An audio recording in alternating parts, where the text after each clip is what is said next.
21世后来说，在中国大陆国共战争中被中共共军歼灭。他陈仪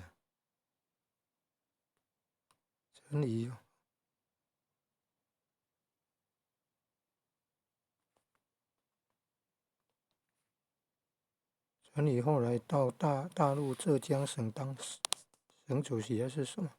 后来说要投共要怂恿那个汤恩伯要一起投共，后来汤恩伯出卖他，把那个想要投共的事情告诉蒋中正，蒋中正把他抓来枪毙了，好像是在新店那边枪毙的。